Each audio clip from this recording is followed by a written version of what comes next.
Have you ever sat with an open book in front of you, staring at the words, reading the same line again and again, but nothing goes inside your mind?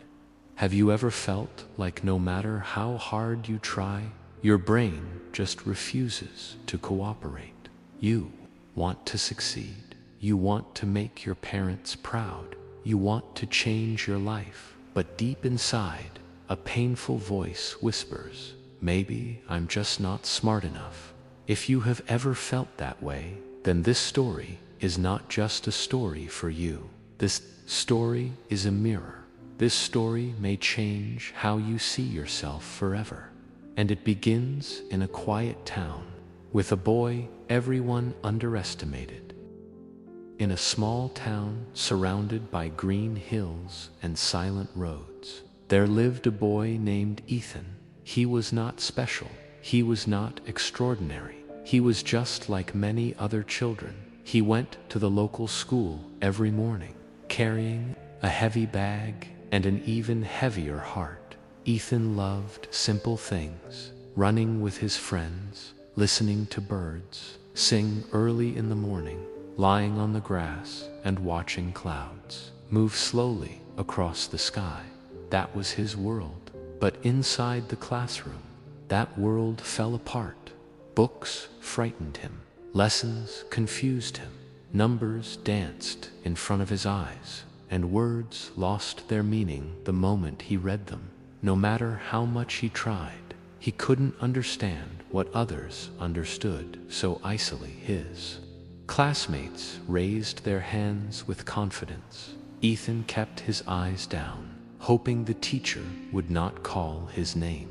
When he made mistakes, some students laughed. Those laughs were not loud, but they were sharp. Each laugh took away a piece of his confidence. Slowly, Ethan began to believe something dangerous. He began to believe that he was not made for learning, and that belief started to define him. At home, Ethan tried to study. He sat at his desk for hours. The book was open, the pen was in his hand, but his mind was everywhere else. Fear, pressure. What if I fail again? What if everyone is right about me? What if I never become anything? These thoughts crowded his mind like a storm.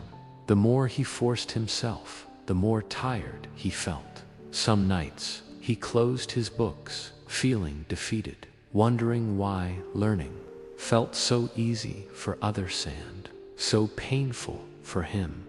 Ethan didn't hate studying. He hated the feeling of failure, and that feeling followed him everywhere.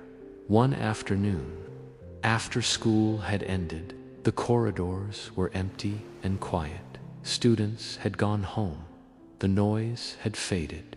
Ethan walked slowly past the classrooms, his steps hesitant. He stopped in front of one room.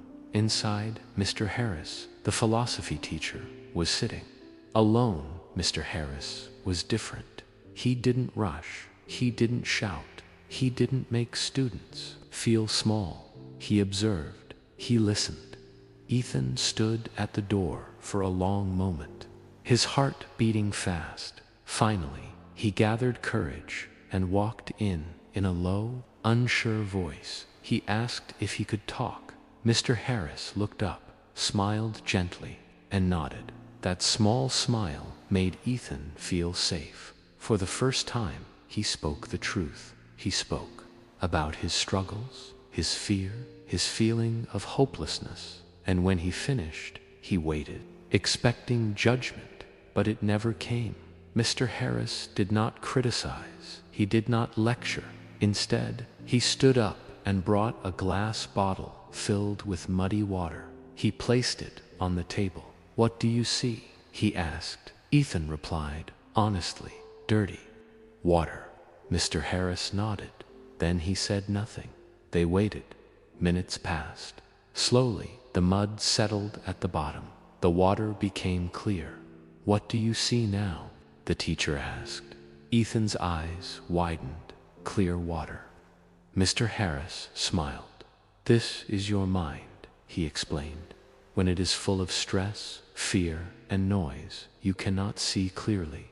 Before studying, calm your mind. Close your eyes. Focus on your breath. 5 minutes. This is not a waste of time. This is preparation. For the first time, Ethan realized his problem was not intelligence. It was inner chaos. Next, Mr. Harris lit a candle and placed it in front of Ethan. Focus only on the flame, he said. No past, no future. At first, Ethan failed. His thoughts ran everywhere, but slowly, his attention returned to the flame. This is how the mind works, the teacher explained. It wanders, and that is normal. The skill is not stopping thoughts. The skill is bringing focus back. When you study, do the same. 1 page, 1 moment. Ethan felt something new. Control. Mr. Harris placed a sponge and a rock on the table. He poured water. The sponge absorbed it. The rock rejected it. Memorization without understanding is like the rock, he explained. Understanding turns you into the sponge. Ethan finally understood why everything slipped away from his memory. He was never taught how to understand. From that day, he began asking why, not just what, and learning became lighter. A wooden block lay on the table. Ethan tried to break it. He failed. Mr. Harris cut it into smaller pieces. Now it broke easily. Big goals overwhelm the mind. The teacher said, small steps build confidence. Ethan realized he was drowning not because he was weak, but because he was trying to swim across an ocean in 1 breath. 2 pots, 2 seeds, 1 watered daily, 1 ignored. Only 1 grew. Talent is useless without consistency, Mr. Harris said calmly. 20 minutes daily beats 5 hours once a week. This lesson stayed with Ethan forever. Weeks passed, change was slow, but real Ethan could sit longer, focus deeper, understand better. Grades improved, confidence returned, but more importantly, fear disappeared. Learning was no longer an enemy. 5 years later, Ethan was no longer the boy who felt helpless. He was successful, calm, focused, often remembered that quiet classroom, and a teacher who changed his life without shouting. And now, let me ask you something. Are you struggling right now? Do you feel lost? Do you think you are not good enough? Remember this, your mind needs calm. Your focus needs training. Your success needs patience. Small efforts done daily create extraordinary lives. This story is not about Ethan, it is about you.